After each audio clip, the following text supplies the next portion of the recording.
ડભોઈ તાલુકાના 120 ગામ ખેડૂતો માટે રાહત પેકેજ. કમોસમી વરસાદની સહાય પેટે 52 કરોડથી વધુની ચૂકવણી. હજુ 2262 ખેડૂતોના નાણાં બાકી. ડભોઈ તાલુકામાં કમોસમી વરસાદને કારણે ખેતીના પાકને થયેલા વ્યાપક નુકસાન સામે સરકાર દ્વારા જાહેર કરાયેલી સહાય વિતરણની પ્રક્રિયા વેગવંતી બની છે. ડભોઈ ખેતીવાડી વિભાગ દ્વારા કરવામાં આવેલા સર્વે અને ખેડૂતોની અરજીઓના આધારે કરોડો રૂપિયાની સહાય સીધી ખેડૂતોના ખાતામાં જમા કરવામાં આવી રહી છે. સહાય વિતરણના મહત્વના આંકડા. કુલ ભરાયેલા ફોર્મ 19,876. સહાય મેળવનાર ખેડૂતો 17,605. ચૂકવવામાં આવેલી કુલ રકમ 52,08,78,342. 52,08,78,342. બાકી રહેલા ખેડૂતોની સંખ્યા 2,262. શા માટે અટકી છે 2,262 ખેડૂતોની સહાય? ડભોઈ તાલુકા ખેતીવાડી અધિકારી શ્રી મહેશભાઈ ચૌધરીના જણાવ્યા અનુસાર બાકી રહેલા તમામ ખેડૂતોના નાણાં ટેકનિકલ કારણોસર અટક્યા છે. મુખ્ય કારણો નીચે મુજબ છે.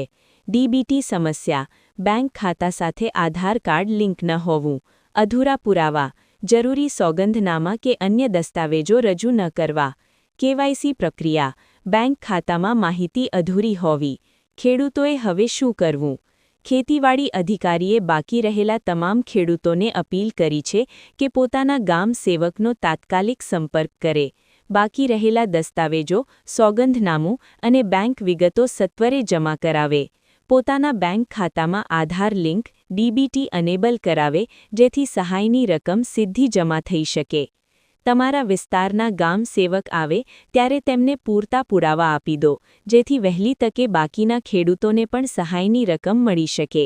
ઓક્ટોબર માસમાં થયેલા કમોસમી વરસાદના કારણે ખેડૂતો ખેતી પાકોમાં જે નુકસાન થયેલું તે બાબત ધ્યાને લઈ સરકારશ્રીએ તારીખ 14 નવેમ્બરથી 5 ડિસેમ્બર સુધી કેઆરપીનું પોર્ટલ ઓપન રાખેલ, જેમાં ડભોઈ તાલુકાની અંદર કુલ 19,867 અરજીઓ ખેડૂતો દ્વારા કરવામાં આવેલ હતી.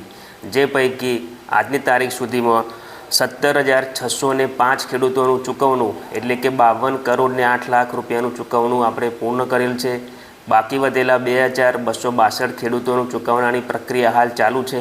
હવે ખેડૂત મિત્રોને એક જ અંક ધ્યાન દોરવાની મારી નમ્ર વિનંતી છે કે જેનું પણ પેમેન્ટ બાકી હોય એ ડીબીટીના કારણે અથવા તો બેંક બેઝ પેમેન્ટ થવાનું છે એટલે આધાર અપડેશનના કારણે થોડુંક ડિલે થયું હશે તો તાત્કાલિક તમારા સેજાના ગ્રામસેવકનો સંપર્ક કરો અને એમને સાચી બેંકની વિગતો પૂરી પાડો જેથી આપણે આ પેમેન્ટની પ્રોસેસ સમયસર પૂર્ણ કરી શકીએ.